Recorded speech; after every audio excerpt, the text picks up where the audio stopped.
प्यारे देशवासियों, नमस्कार। आज बहुत गंभीर विषय पर मैं आपके साथ चर्चा करना चाहूँगा, जो देश के हितों के खिलाफ है, देश के ऊपर सीधा प्रहार है, हमारे कॉन्स्टिट्यूशन पर, संविधान पर प्रहार है। यानी आपको जैसे कि ध्यान है, अभी कुछ दिन पहले हरियाणा विधानसभा के चुनाव हुए थे, इसके बाद महाराष्ट्र विधानसभा के चुनाव हुए थे।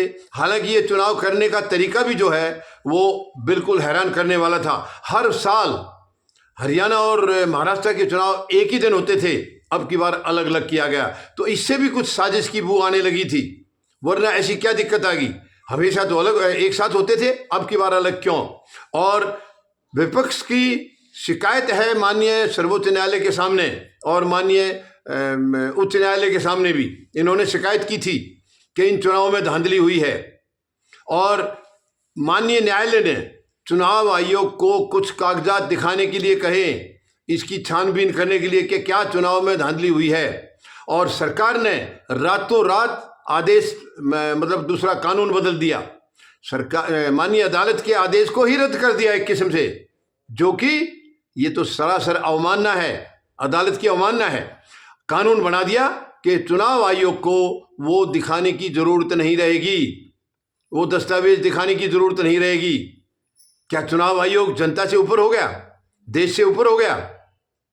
क्यों चुनाव आयोग के माध्यम से देश की जनता के साथ खिलवाड़ करवा रही है सरकार?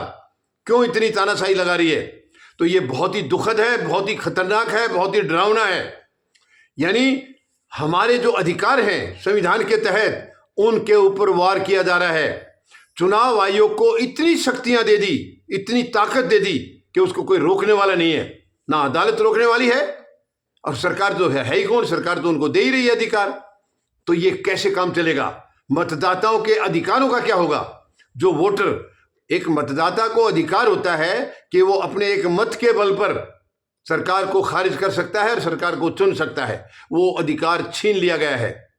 वो लगातार इसके अधिकार को कमजोर तो किया ही जा रहा था, लेकिन अब उससे एक किस्म से ये छीन लिया गया है।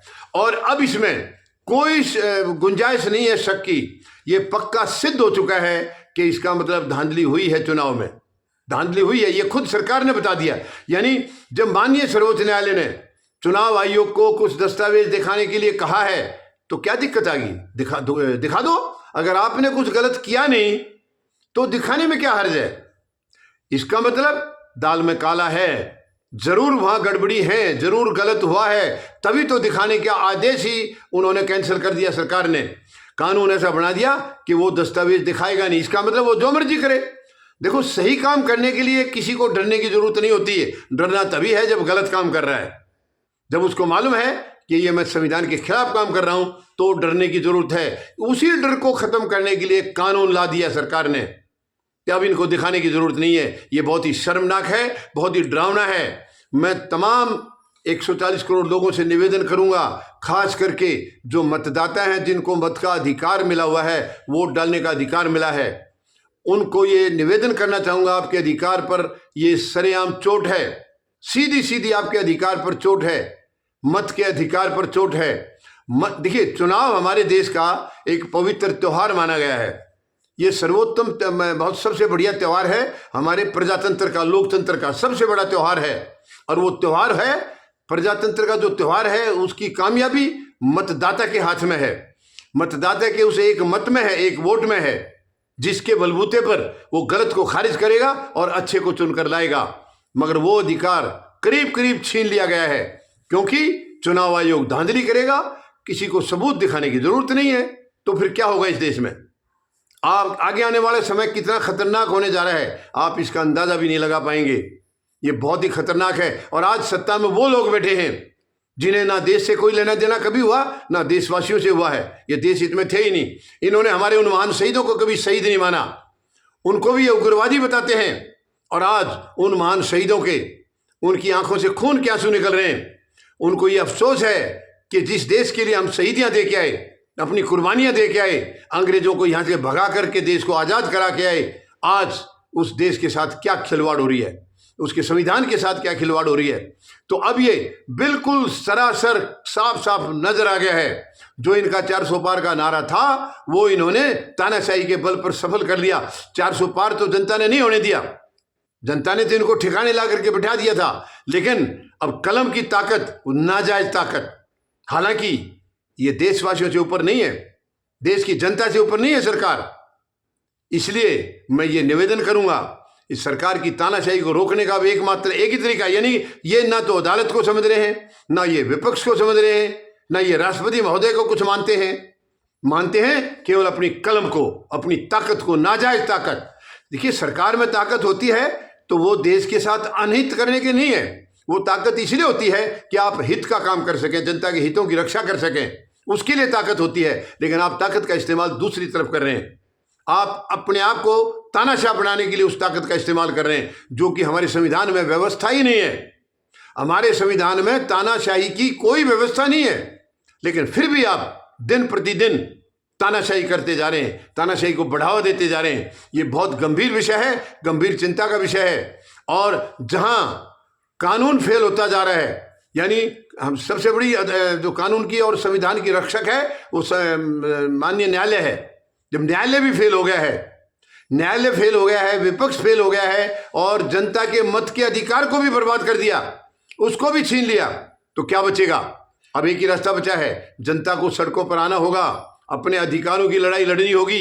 अहंकारी सरकार को या तो सबक सिखाना होगा या इसको उखाड़ना होगा और एक संवैधानिक सरकार का गठन कराना होगा। यही एक रास्ता, एकमात्र रास्ता है। अगर जनता को अपने आने वाली पीढ़ियों के भविष्य को सुरक्षित रखना है, अपने समाज को मजबूत करना है और भारत को ऊंचाइयों तक ले जाना है, तो उसका एकमात्र रास्ता है आपका मत का अधिकार बचा रहे, सुरक्षित रहे। आपका मत का अधिकार नहीं बचा तो देश में कुछ नहीं बचेगा।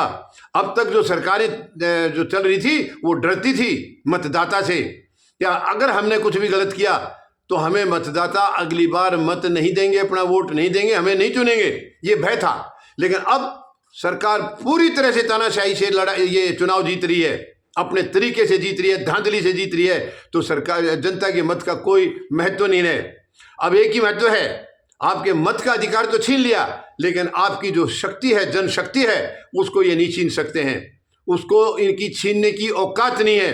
तो आपको अपनी जनशक्ति दिखानी होगी। जनशक्ति का मतलब मैं कोई गुंडागर्दी से नहीं कह रहा हूं, मेरा मतलब वो नहीं है, शांति से।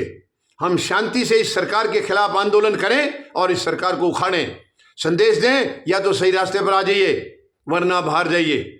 ये संदेश देके इनको बाहर का रास्ता दिखाना होगा, क्योंकि रास्ता ये बदल नहीं सकते हैं।